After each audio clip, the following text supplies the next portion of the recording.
ನಿಸರ್ಗ ತನ್ನ ಮಡಿಲಿನಲ್ಲಿ ಅನೇಕ ಕೌತುಕಗಳನ್ನು ಅಡಗಿಸಿಕೊಂಡಿದೆ.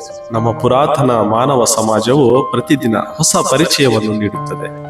ಕಣ್ಣೆದುರೇ ನಿಂತಿರುವ ಕುರುಹುಗಳು ನಾವು ಕೆಲವೊಮ್ಮೆ ಗಮನಿಸದೇ ಹೋಗುತ್ತೇವೆ, ಆದರೆ ಅವು ಬೆಳಕಿಗೆ ಬಂದಾಕ್ಷಣ ನಮ್ಮನ್ನು ಆಶ್ಚರ್ಯಚಕಿತರನ್ನಾಗಿ ಮಾಡುತ್ತದೆ. ಇಂತಹ ಅದ್ಭುತ ಕ್ಷಣಕ್ಕೆ ಸಾಕ್ಷಿಯಾಗಿದ್ದು ಬಳ್ಳಾರಿ ಜಿಲ್ಲೆಯ ಸೊಂಡೂರು ತಾಲೂಕಿನ ತಾರಾನಗರದ ಗಂಡಿ ಬಸವೇಶ್ವರ ದೇವಾಲಯದ ಕಲ್ಲು ಬಂಡೆ. ನಾರಿಹಳ್ಳದ ತಟದಲ್ಲೂ ಒಂದು ಅಪರೂಪದ ಶಿಲಾಶಾಸನ ಪತ್ತೆಯಾಗಿದೆ. 10ನೇ ಶತಮಾನದ ವಿರೂಪಾಕ್ಷ ವಿಷ್ಣು ಆರಾಧನೆಗೆ ಸಂಬಂಧಿಸಿದ ಈ ಶಾಸನ ಮ್ಯಾಂಗನೀಸ್ ಕಲ್ಲಿನಲ್ಲಿ ಮೇಲದ 6 ಸಾಲುಗಳ ಶಿಲಾಲಿಪಿಯಲ್ಲಿ ಸೂರ್ಯ, ಚಂದ್ರ, ಶಿವಲಿಂಗ ಸಂಕೇತಗಳನ್ನು ಅಚ್ಚಳಿಯದಂತೆ ಜೀವಂತವಾಗಿವೆ.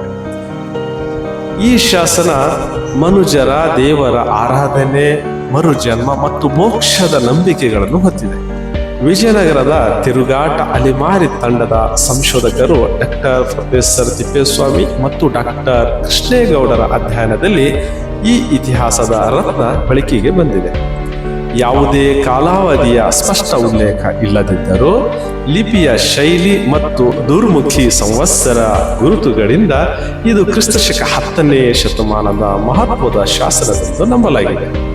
ಕನ್ನಡ ವಿಶ್ವವಿದ್ಯಾಲಯದ ಗೋವಿಂದರ ವಿವರಣೆ ಪ್ರಕಾರ ಈ ಶಾಸನವು ನಮ್ಮ ಇತಿಹಾಸದ ನವೀನ ಕಿರಣವನ್ನು ಬೆಳಕಿಗೆ ತಂದಿದೆ. ನಾರಿಹಳ್ಳದ ಈ ಶಿಲಾಶಾಸನ ಕೇವಲ ಕಲ್ಲಲ್ಲ, ಅದು ಪುರಾತನ ಮಾನವ ಬದುಕಿನ ನಂಬಿಕೆ, ಭಕ್ತಿ ಮತ್ತು ಕಲ್ಪನೆಯ ಮೌನ ಸಾಕ್ಷಿ. ಇಂತಹ ಕಂಡುಬರುವ ಕುರುಹುಗಳು ನಮಗೆ ನೆನಪಿಸುತ್ತವೆ, ನಮ್ಮ ಭೂತಕಾಲವೇ ನಮ್ಮ ಭವಿಷ್ಯಕ್ಕೆ ದೀಪವಾದ ಮಾರ್ಗದರ್ಶಿ ಎಂದು.